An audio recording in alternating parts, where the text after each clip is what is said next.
সফলতার কোনো শর্টকাট হয় না, হয় অনেক কাঠখড় পুড়িয়ে জীবন যুদ্ধের প্রতিটি অধ্যায়ে নিজেকে প্রমাণ করে করে একটু একটু করে আপনি সফল হবেন, একটু একটু করে আগাবেন। ইটস এ জার্নি, এটা কোনো ডেস্টিনেশন নয়। এবং সফল হওয়ার পথ পরিক্রমায় কোনো লিফট নেই, সিঁড়ি বেয়ে উপরে উঠতে হয়। কি বেয়ে? কিন্তু আমরা সফল হতে চাই কিভাবে? ডাইরেক্ট 100 তলা, এই তো আমি সফল, উপরে সবার উপরে আমি, এইভাবে চাই সফলতাটা। সবার উপরে উঠে যাব, গোল্ড মেডেল গলায় পরাই দিবে, আমরা সাকসেসফুল না। সফলতার রাস্তায় কোনো লিফট থাকে না। কি দিয়ে উঠতে হয়? সিঁড়ি বেয়ে ঘাম জড়িয়ে উঠতে হয়। দেখেন, শুধু আলোর মুখ দেখার জন্য মায়ের পেটে আমাদের কত সময় লাগছে বলেন তো?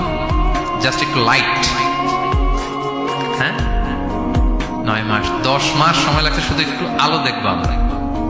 একটু আলোর মুখ দেখার জন্য আমার লাগছে 9 মাস। আর এখানে আমরা শর্টকাট খুঁজি, খালি কি খুঁজি?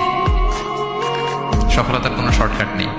অল্প এফোর্টে যারা সফল হতে চায় এরা কোনোদিন সফল হয় না। ইউসুফ আলাইহিস সালামের জীবনীটা একটু খেয়াল করেন, একটু একটু করে তিনি